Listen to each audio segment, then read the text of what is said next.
Today, we are going to talk about what it takes to take your business, whether it is something you've been doing online or something mobile, to the next level. We're talking about setting up shop in a brick and mortar location.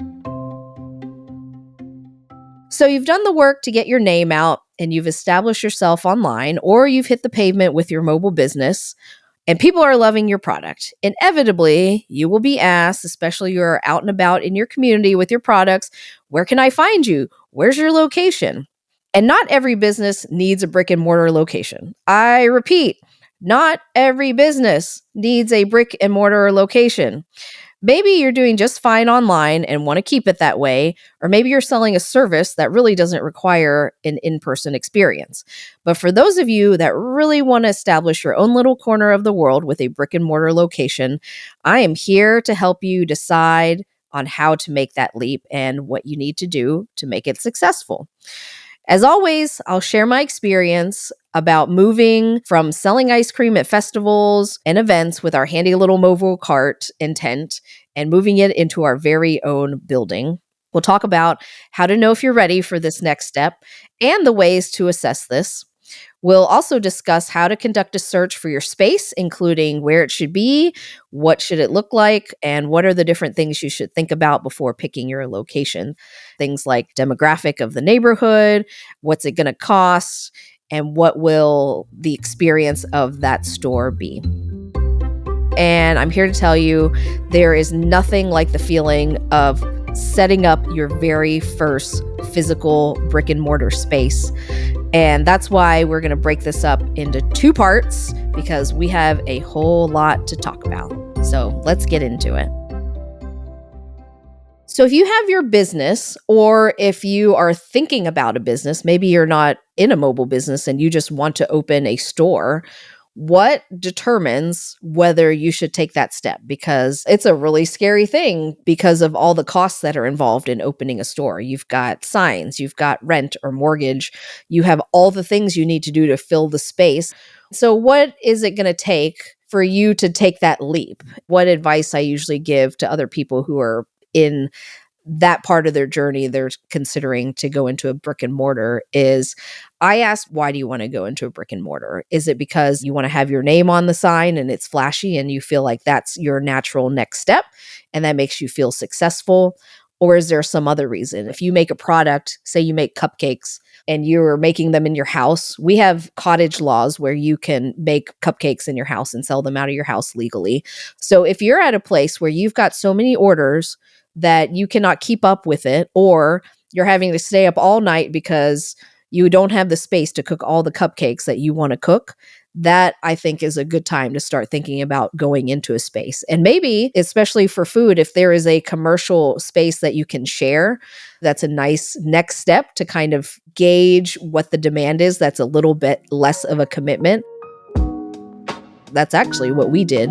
We went from our Thai Orchid little space in the back of our restaurant, which was probably 4 feet by 4 feet of a space, to actually make the ice cream. And then we went into a commercial shared space, like a community kitchen, and took up probably 2,000-ish square feet in that community kitchen, and really was able to build a process of what does it look like to really make more ice cream in this setting that wasn't just in the back of our restaurant in this tiny space. Then over time, we thought we were staying for 6 months and we ended up staying for 3 years. And we quickly filled that space up with equipment and growth, labels, cups, ingredients, everything. Now, would it have made sense for us to dive straight into building a kitchen for ourselves? I don't think so, because if we had built a kitchen for our needs at that time, we would have outgrown it very, very quickly. So it actually was nice that we had a space that was affordable. We had some infrastructure that we didn't have to purchase. So the commercial kitchen had a shared fridge, they had a shared freezer, they had shared sinks, all these things that we did not have to pay for. We just had to pay for our space. So that is a great option if you're thinking of at least getting out of your house or trying something without a huge commitment.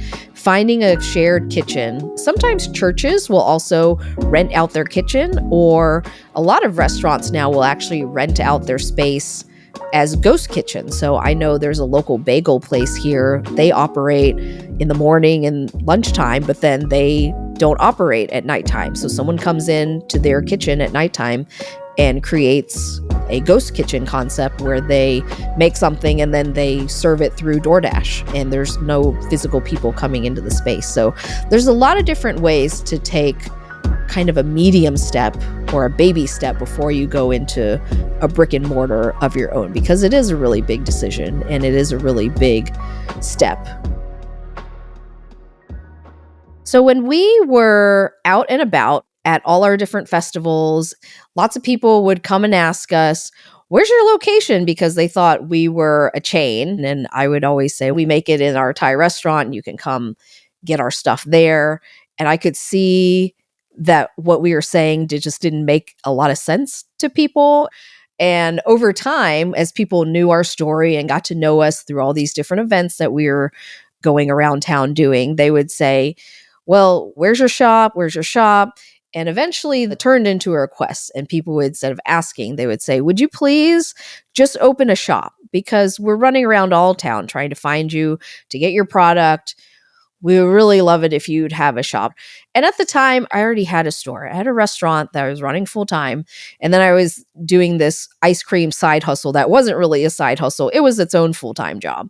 So I was already doing a bazillion hours of work running what I already had. And the thought of opening another shop just seemed incredibly daunting. And I was physically tired, mentally tired. It just wasn't something that I wanted to do at the time. But because I kept hearing all these voices from our own clientele that this was something that they wanted, my brain was like, maybe we should just look into it. So one of my suggestions, if you're thinking about a location, go ahead and start looking for spaces. It doesn't mean you have to sign on the dotted line tomorrow, but I would say one of the most helpful things in this process, if you are even considering it, if the thought has entered your head at all, you should go out and start looking at spaces. You should engage with a commercial real estate agent. They will know and be able to find what you are looking for. So if you know you need a certain number of square feet, if you have a certain budget, they are going to be able to cut a whole lot of time from you trying to look at spaces. And that has been one of the greatest helps for us, is to find an agent that we love. It has been phenomenal having an agent who's there, who will advocate for you. Having someone who's kind of on the inside, who knows what's going on in the landscape of real estate, is really, really key. So spend some time actually going out and looking at spaces. It will help so much because you'll get an idea of what the market is like. I would suggest looking at a lot of places, even if you fall in love with the first place, because there's so many different considerations in finding a location. Of all the many locations I have looked at for various projects, none of them have ever been 100% perfect. And so you have to decide, what are the factors that are really important to you? Is it budget? Is it location? Is it clientele? Is it a specific neighborhood? You just want to make sure that you get your priorities in order. And then also, sometimes you don't know your priorities until you actually look at a space. Go look as many spaces as you can, just to get a lay of the land, see what sort of deals are out there, what are people asking for. And then after you've been able to do that research, if the perfect place or the place that you think you're going to move forward with has already come up, it'll be much more clear. Or if something pops up quickly and is in high demand, you know you've already done your research and you know for sure that this is going to be the deal that you need to do. You're going to be in a much better position to negotiate something in a deal if you've already been able to do your research and you've taken the time to work with an agent to figure out what the market looks like and what is available in terms of spaces, as well as what the going rate is for rent or for purchasing, because the real estate market is always changing all the time.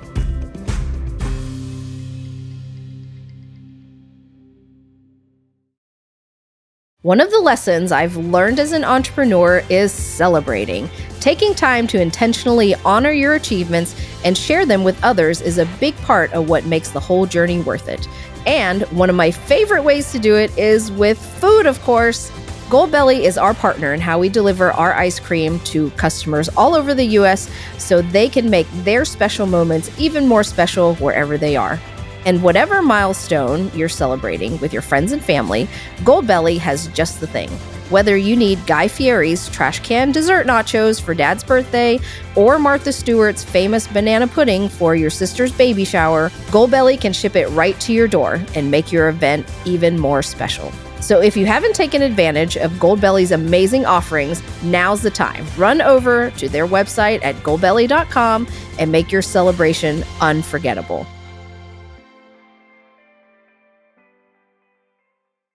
Tao here, popping in to share my excitement about one of my favorite companies in the whole world, Holly Hill & Co. If you are like me and are obsessed with food, especially local food, you will appreciate those special ties that happen around the table. Holly Hill & Co. believes, like I do, that food creates connection and community unlike anything else. That's why they take care to strengthen the ties across the generations between family, the farmer, and the land, all the way to the food that ends up on your table. You can experience exactly what this means at one of Holly Hill's 9 unique Central Kentucky restaurants and through their beautiful emails. If you're in Kentucky, be sure to find the nearest location and get ready for an amazing experience with the most fantastic food. Holly Hill's co-founder is none other than my dear friend, James Beard-nominated chef Weta Michael, who's been a force on the Kentucky food scene for over 20 years. Learn more about their incredible food community by visiting hollyhillandco.com, where you'll find stories, recipes, how-tos, and even curated gifts. Again, that's hollyhillandco.com, and let them know that Tao from Crank and Boom sent you. So when my parents and I started Thai Orchid, we had a very, very limited budget. And I, at the time, was dating Mike Green, who had some construction experience. And it was a perfect way for him to win over the hearts of my parents to come and help us build this restaurant. We decided that we wouldn't get a general contractor. We would try to do as much as we could construction-wise, and then we would just contract the things that we couldn't do. So that was plumbing, framing, and I think a little bit of electric. I was 24 at the time, and I was in a place in life where I had less money, but more time. And so it was okay that I put my sweat equity into that restaurant versus spending more money to contract it out. I think looking back now, 18 some years later, I definitely see the advantages of having a general contractor and having those connections, having an architect lay out your equipment and your needs in terms of electric, plumbing, gas, all those things. There's a lot of different components when you're trying to open a restaurant in a space, and having the professionals who can put that space together for you is a really, really great asset. So there's a lot of different considerations on how you want to approach it. If you are a card or shoe shop and all you have to do is bring in some shelves and paint the walls and put a little decor together, that's awesome. If you're trying to do a restaurant, it is a much more involved process that has a lot of different regulators involved. Usually you have to get a plumbing permit, you need electrical permit, you need a grease trap permit, you need a health department permit. If you're doing alcohol, you need an alcohol permit. So there's a lot more hoops to sort of jump through when you're in the food industry and you're trying to open a restaurant or serve food. We were able to pull it together, I would say, as best as we could. It was definitely a home done job. It did not look like professionals put it together, but that's maybe not the most important thing. I think a lot of people will fall into the pitfall of thinking it has to be so polished, and I have to have silverware that matches everything else, and I have to have branded cups, and I have to have a fancy sign. And I'm here to tell you that those things are nice, but it really is not what is going to make or break you. What you're serving and the service that you provide is what is going to make or break you. The other stuff can come. And if you're in a place where you have a limited budget, don't waste your money on flashy things.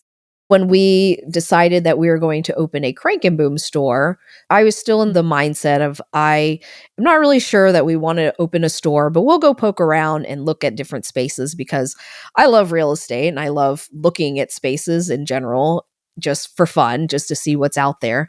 We looked at a catering space. We looked at a barber shop. We looked at big, gigantic spaces. We looked at teeny tiny spaces, just getting the whole breadth of what was out there because Crank and Boom, the store, had never been created before. So we were creating this concept from scratch.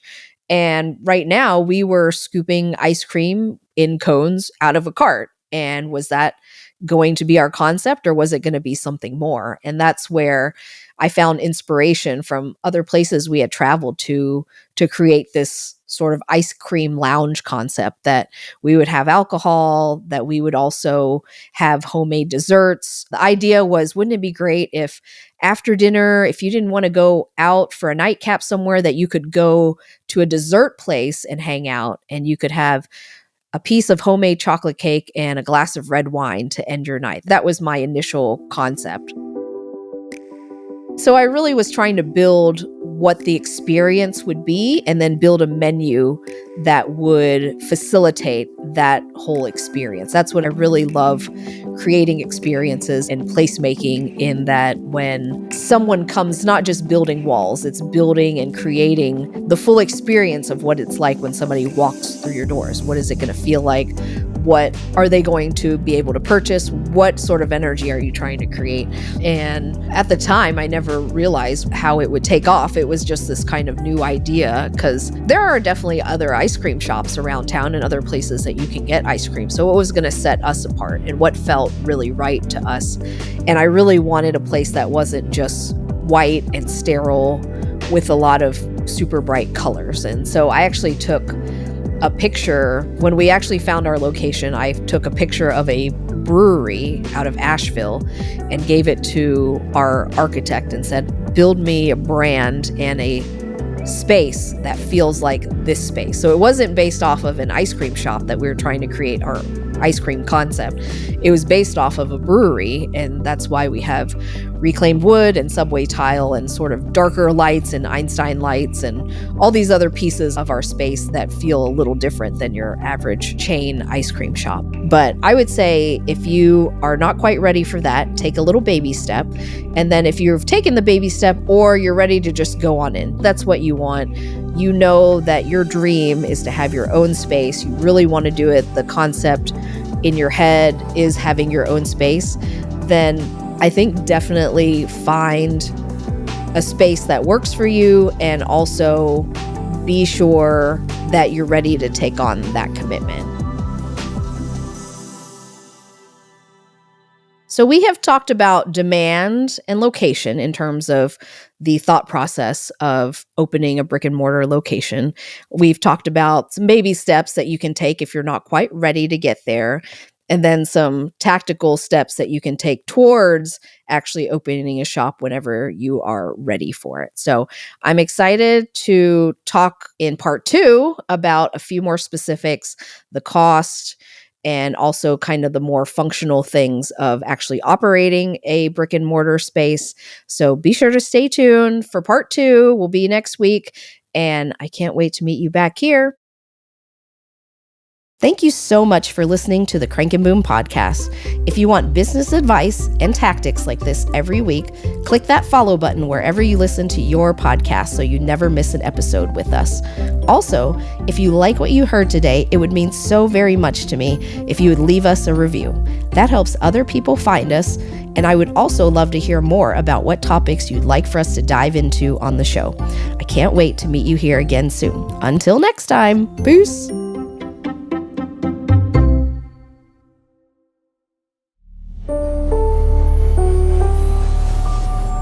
This is a production of Four Eyes Media.